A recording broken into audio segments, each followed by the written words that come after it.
consequences. With a matter of life or death, the prospect of having blood on his hands, he stands up, faces the music, and makes a decision only a true protagonist can make. If the girls I don't choose dies, there is only one choice to be made. I will date all of them.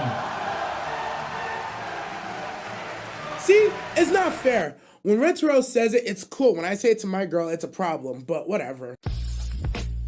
You nasty. Talk about said your man behind the camera director. Here's another Gigguk reaction, the final boss of the Harem anime. I already know from the thumbnail, this is about 100 girlfriends who really like you. Love you actually. So far, the anime onlys, such as myself, it's been an interesting ride, man. I ain't gonna hold you. I heard what the name of the show was. I was like, man, I can't even get one, and this guy gets 100. Count me out. I'm done with him. However, upon watching it, I realized the reason he gets 100 and I get none is because he's everything that I'll never be. Chad-Tarou is the ultimate MC, the peak of peak, the creme de la creme of MC, because he just knows how to use his words in a way that I can never quite understand. And there's a lot to be said about how you write a character that can juggle such a challenging task and how you introduce it. So far, I think they've done a really good job, but I want to see what Gigguk thinks about it and how he's going to turn this shit on his head and make it funnier than it already is. Because let's be honest, although it's a rom-com, it's a pretty funny show. It has its moments. And it's not like funny like, oh, the super niche comedy. It's just funny in general. It has its moments.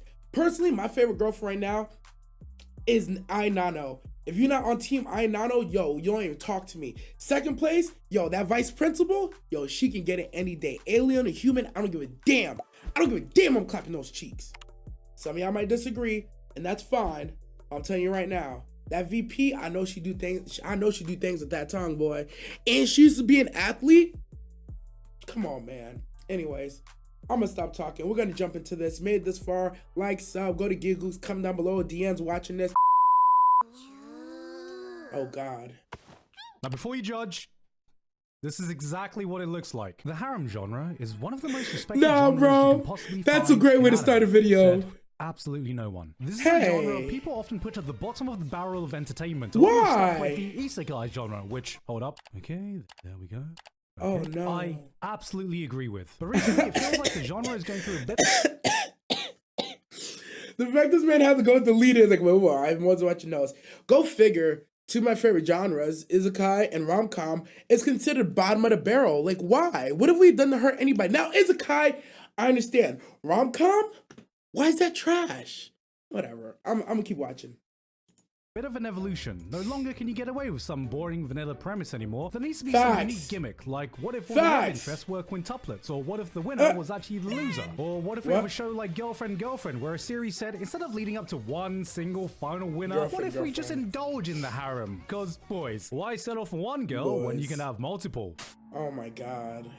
Oh God, Sid's gonna kill him. But what if we could have more? What if 2, 3, or even 4 girlfriends wasn't enough? Oh my God. Oh, right now we have a show so insane, so unhinged, we are now limit testing polygamy. A series about one man who found the infinite Riz glitch, became the apex of all boyfriends, and in the process may have pushed this genre to new heights. Oh my God. So if you looked at a series like Girlfriend, and thought to yourself, can we get much higher? I present to you 100 girlfriends who really love you. I love that he's a Kaine reference. I love that he's a Kaine reference. Still isn't enough for you to choose from, then has an incurable disease. Since birth, he's been infected with an illness known as negative Riz. I'm sure many of us know of at least one poor soul who's been infected with such an illness. Right. Graduating from school, he decides to try his luck one last time by confessing to the girl he likes and asking her out. And she says no. This marks a record for him, as he's now been. See? This is why when they say the worst thing she can say is no, it's not no. It's ill, or it's what we just saw. The thought of dating you makes you want to puke. Because, like, I'm not gonna lie, that might be my 13th reason. rejected 100 times ever since his first confession when he was just 8 months old. That's right. My boy's been trying to chat up girls before he achieved object permanence. His friends give him a parting gift, a knighthood, dubbing him Sir Bitchless, Baron of Forever Singleton. Sir Bitchless. So feeling like all hope is lost, he turns to the one and only thing that can possibly flip his life around and score him a girlfriend. Divine intervention. And somehow, it worked. At a shrine he's praying at, he meets God, who informs Rentaro that he made a little oopsie. He's accidentally given him 100 different soulmates who he's going to be meeting soon. Jackpot, I hear you say. Think of all the girls. Christ. Think of all the choices. Oh, by the way, any girl that Rentaro doesn't choose will die.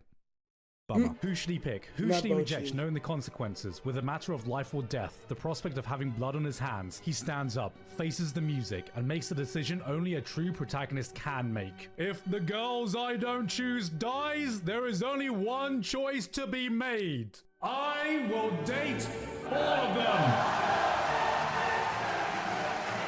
See, it's not fair. When Rentaro says it, it's cool. When I say it to my girl, it's a problem. But whatever.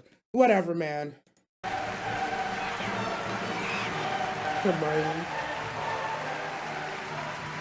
The show is fucking stupid. The harem genre has never exactly been the benchmark of highbrow entertainment, so for those who don't normally indulge in it, you may not understand what the appeal is. Is it full of romance? No. Harem anime are sports anime in disguise. Wait, Let what? me say that again. Sir, listen. This might be one of the biggest hear me outs ever, but I'm listening. I'm gonna listen, but you better come with it, bro. Harem animes are sports anime in disguise. In disguise. Let me say that again. Harem anime are sports anime in disguise. Find me another genre where you see leagues forming different teams based on picking a side they really want to win and completely investing themselves into cheering for that side's victory, staying dedicated throughout the entire run of the series while shitting on any supporters on the opposing side. Oh yeah, okay. This is more of a sport than actual sports anime. You have the glory supporters. Now these are the fuckers that pick one of the first girls that are introduced that are almost always guaranteed to be the winner. Okay. The rules, first girl wins is the bookie's favorite and they're happy to play the odds. Then you have the fans of the local teams. These guys think they're above supporting the big brand's mainline girls, so they'll cheer for their second tier side character girls that were introduced in the mid game. That's they fair. Feel better by picking the girl that no one else is picking, and maybe, just maybe, this time the girl actually has a chance of winning. Like in sport, you follow your team through to the end, no matter how many years it takes, no matter how many hundreds of chapters, until eventually a single girl gets picked. If it's your girl, you celebrate and you fall. You have the best taste. Your girl got the ending she deserved, and like any true sports fan, watching your girl win is as sweet as laughing at anyone now on suicide watch for backing a losing horse. But if your girl lost, there's only one thing you can do. Come together with your fellow degenerates and cry about it. Together. Oh my god. It's alright. She deserved better than that bland protagonist anyway. Facts! Right? And that moment will become a... No, okay, he got me, bro. He got me. He's right. It's exactly like a sports anime. You pick the one that you want. You hope she's gonna win. If she does, you talk shit to everybody else. If she doesn't, yo ho ain't shit anyways. And that MC is fucking trash every fucking time. Oh my god.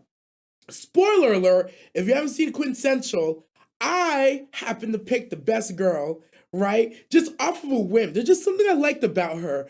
I picked her, had no faith, end of the show comes through, bam, best girl fucking wins. It was a vindicating moment in my life. I've never felt like such a winner, and I've won awards, real awards, in real life, from real people. But that moment was somehow better.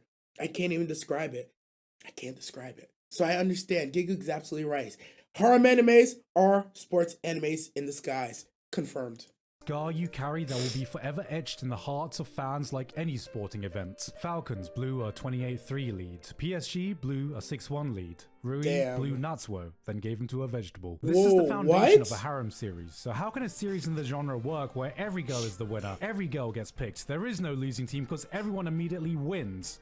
Well, you make fun of all that shit. Let's be real, when you're watching a series about some plain, boring-ass guy with average looks suddenly having a bunch of hot girls all fawning and fighting over him, you aren't exactly coming into this for some realism you can relate to in your own life. No, I was upset. Oh god, he's flatlining! With Harem anime, your suspension of disbelief has been pushed beyond the stratosphere already, so to parody it, 100 Girlfriend goes, let's just completely obliterate that. Everything has been exaggerated to the point of insanity. Plot, design, characters. We don't have 5 girls or 10 girls, we have 100 girls. Karane isn't just a tsundere, she's a turbo tsundere. Shizuka isn't just shy, she's turbo shy. Hikari isn't just horny, she... mains Lisa on Genshin Impact. The series takes all the most ridiculous tropes and cliches we see in the genre, dials the knob up to 100, fucks around and finds out. And yes! You know, it actually works. There's a scene early on where the characters have got into a bit of a conundrum. Rentaro has successfully convinced the first 2 girlfriends to date him. Simultaneously. Mission accomplished. But there's a problem. This is a romance anime. And what's the most important endgame achievement for any romance anime? That's right. Sharing the first kiss. But how can you share a first kiss when you have 2 girls you love equally to receive that kiss? Sounds like we got ourselves a little bit of a pickle here, lads. So the girls have a full 1v1 Fox-only Final Destination girlfriend off, trying to out-girlfriend each other, so only the superior girlfriend will be the lucky recipient of that first kiss. But no, there is no unfairness, no infighting allowed in the Rentaro family, so the Giga Chad himself has the perfect solution. Coin toss? Rock, paper, scissors? Nah. He devises a system where they split up and stand up at randomized points based on a dice roll. They are all blindfolded, having music blaring in their ears at full blast. He rolls a dice, waits a random number of seconds based on that dice roll so neither girl knows if he's waited a long or short time, then rolls again. He goes left if it's odd. I'm gonna call this no game, no hose. No game, no life. Right if it's even. Kisses the girl, then moves on to kiss the other girl. Once he's finished, he returns to the starting position and Bob's your uncle. The first kiss with each girl has been accomplished and neither party knows who the first kiss was with. This is the first kiss equalizer. This is one of the sanest things you ever see in the show. Does this mean it's a show that's above showing fan service because it's meant to be parodying Harem? Nope. Oh my lord. Jesus. No. In order of the genre without being overly reliant on cheap shots, because the biggest compliment I can give it is that beyond being just a parody, the cast have genuine chemistry with each other. Always Sunny, Parks and Recreation, Peep Show. A lot of my favorite sitcoms have a core cast that already works so well with each other. So the secret is just putting them in different situations to see how they'd act. And 100 Girlfriends is like putting an all-you-can-eat buffet of every insane character trope you see in anime in the most unhinged situations you can think of, and seeing what kind of insanity would ensue. The girls play off each other as much as they do Rentaro. They fight with each other, banter with each other, sincerely care for one another. Every girl has a different dynamic with every other girl, and partway through the series, the harem starts acting more like some dysfunctional family than anything else. When I started this series, I thought it was going to be some LOL XD silly meme show with a funny gimmick that I would get bored of after a few episodes. I didn't know what but after I caught up to the anime and realized that wasn't enough, I started blasting through the manga, and it was around Girlfriend 12 that it slowly started to dawn on me that, holy shit, this isn't just a gimmick. These mad lads are actually committing to the idea. You'd think with such a batshit crazy concept, it'd be easy to just rush through it. Introduce a bunch of girls and relegate most of them to background NPCs to let a select few shine. But as you continue reading, you see the author going the extra mile for every single one of them. Every girl gets a time to shine. Not a single one of them is some half-baked stereotype. Even if they start off with some trope you've seen before, the series takes its time to get you to care about each and every one of them as a person. This is one of those shows that doesn't not to take it too seriously, then triples the fuck down on the serious moments you weren't expecting to make it hit even harder. And for any other harem manga, this would simply collapse under the weight of its own ambition, but 100 Girlfriends has the glue that binds everything together. Michael Jordan, Lionel Messi, Muhammad Ali, Tiger Woods. What do they have in common with EJIR Rentaro? That's right. They're the goats of their respective positions. Fair. Multiple women. My man saw Japan's population crisis and said, fine, I'll do it myself. Here is someone in line to father more children than Genghis Khan. And you know, Genghis Khan himself once said, and I quote, "The greatest joy for a man is to defeat his enemies, to drive them before him, to take all they possess, to see those they love in tears, to ride their horses and hold their wives and daughters in his arms." Oh my god. Genghis played League of Legends. But Rentaro isn't a toxic gamer like that. I know he said he some captures shit like the hearts of women by being the best damn boyfriend is actually possible to be. If there was a complete antithesis to Kazuya, Rentaro would be it. He doesn't just show love to his girlfriends, he downright worships his girlfriends. Every single one of them. Equally. And you know what? He fucking deserves it. Here is a man who has only known rejection in his life. The Giga Chad confessed 100 times, failed 100 times, and didn't let that phase him. Where every other harem protagonist takes 200 chapters to come to terms with their feelings, Rentaro only knows the pain of unrequited love and will go to any lengths to make sure his loved ones don't feel that same thing. Ooh, what a way to say it. From crippling shyness. She was a background character, and just by getting a bit of attention, she would disappear. All she could muster up was the strength to confess behind a wall, and that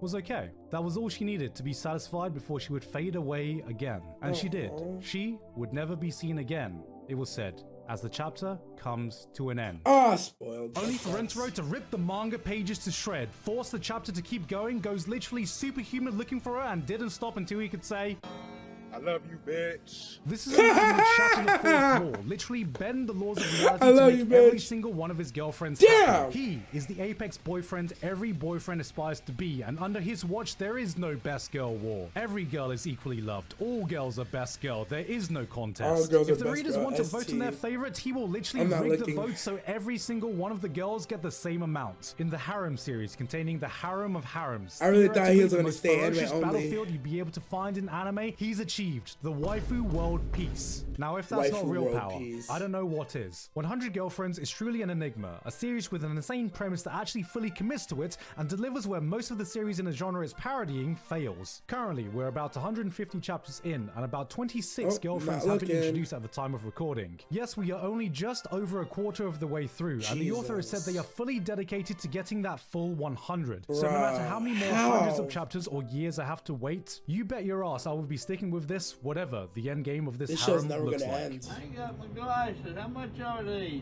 $9.99. You think I can get some bitches with these? Nah, I bet money. I 100% bet money he gets 100 girlfriends if he looks and finds one of these. That was the final harem anime boss, and yeah, 100 girlfriends. It actually blew my expectations out the water. I definitely came in with an open mind, but I was a little bit of a hater. I'm like, this guy's gonna get 100 girlfriends, and I'm not gonna lie, it took me maybe like 4 episodes, and I was like, oh no, he deserves 100 girlfriends, bro. He definitely deserves 100 of them. Does he piss me off? Oh yeah, he pisses me off so much. Only because it should have been me, not him. It should have been me. I've been rejected so many times in my life. 100 times? I don't think so, but I like to think that I felt like it's been 100 times, or I've gotten rejections big enough to equal 100 times, and then he just goes out of his way. The reason, just like Gigguk said, the reason why 100 Girlfriends is so well written is because it not only parodies every other harem anime protagonist that you could think of, but they go through the parody and they make it better. They're not afraid to make fun of themselves. They're not afraid to literally like break the fourth wall and actually be like, yeah, this is ridiculous, we're moving on. Or they do something ridiculous and they're like, wow, that was crazy. And it just sticks, it sticks. And I think the most important thing, the best thing that they did with 100 Girlfriends, it's not all about Rentaro. Gigguk said it. All the girls have interpersonal relationships with each other, which makes it a very easy thing to play off. There's some episodes of 100 Girlfriends where Rentaro, he's in the episode, but he's not the main focus. He does come through and play a massive role eventually, as always, because he's the main boyfriend, right? However, I think there's one episode that went like a whole 18 minutes where Rentaro was like sleeping or knocked out or something, and then he comes at the end, but it's like almost already solved, and he just kind of puts a final nail in the coffin. It's actually a really, really good show. Once you get past your hating this of he's gonna get 100 girlfriends eventually, and you just kind of go with the ride, it's actually dope. The other thing that they do really well is they got something for everybody. Yo, it don't matter what your type is, what your hair color is, what your dare enjoyment is, whatever it is you think you want in a shawty, they have a combination of all of it. A combination of all of it. It's insane. It's actually fucking insane. The other thing that I think they do really well is I did not think they were gonna hit some elements of realism, because you think to yourself, a guy with 100 girlfriends, how does that even work? But every time a new girl is introduced, there's that little bit of friction. And then they get into real life social economic issues later on, which I'm not gonna spoil because I know some of y'all are reading, some of y'all are watching, some of y'all binge, some of y'all behind. I'm not gonna spoil because that's just how I do it. But they really get into some social economic issues, like how do you think this is gonna play when you have to go to talk to somebody's mama, or you gotta meet somebody's dad, and you're like, oh yeah, the girl's like, this is my boyfriend and his other 9 girlfriends. And it's like, what do you think is gonna happen? How are you gonna support 100 girlfriends? Like, as a man in today's world, like, supporting one is hard enough. Inflation, job searches are hard, all that stuff. You are one supporting one, and that's tough enough as it is. Now you got this dude is one supporting 100, but they also get into that. It's very interesting, very good. dope ass show. Gigguk's take on it was absolutely hilarious. I did not know he was gonna get into some manga stuff. I avoided most of it. I think only really one future girlfriend got spoiled, but it's one of those things like watching this video, and by the time they even animate us getting to that girlfriend, Lord knows how many episodes away that even is. So I'll probably forget by then anyway, so it doesn't even matter. But yeah, the video is hilarious. Gigguk really won me over. He said harem animes are sports animes in disguise. It was a massive hear me out, and I was like, I'm listening, but you tripping, bro. But it was worth it. That was a good ass hear me out. I'm glad I listened because he's absolutely right. You pick your shawty, you ride for your shawty. The only problem is with 100 girlfriends, if you pick a shawty too early, like my dumb ass did, I picked Ai Nano. I'm sticking with Ai Nano. I don't care who comes along. I'm going to fight the good fight. I'm going to stay with Ai Nano, his best girl. Y'all could tell me otherwise. I definitely know every other shawty, they got their little thing that they do right that I really enjoy. Like Katsuri, yo, when she turns in, when she's out of that chubby form, oh my Lord. But it's only 1 hour a day, bro. 1 hour. Yeah, that was a spoiler. Whatever. I don't give a fuck. Knowing that they're going to introduce more girlfriends, it's really going to test your patience, number one. And two, it's going to test your loyalty. And I'm here to tell you, this is one of those shows, hey, you don't got to be loyal, bro. You don't have to be loyal. I'm going to be loyal because, you know, black Haitian men don't cheat. But y'all do what y'all want to do. I'm going to end this right here. If you made this fun, you haven't already sub, like, whole thing's going to be here. Make sure you go to Gigguk, comment down below. Comment on this one. So far, who is your favorite girlfriend? Did you hate Chad-Tarou when you first found out he was going to get 100 of these hoes? And what's your day rate? What's your favorite day rate type? Comment those things down below. I'm your man behind the cam. As always, never forget, stay nasty, y'all.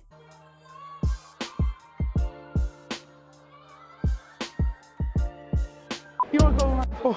Right, I'm really fucking shaking, bro.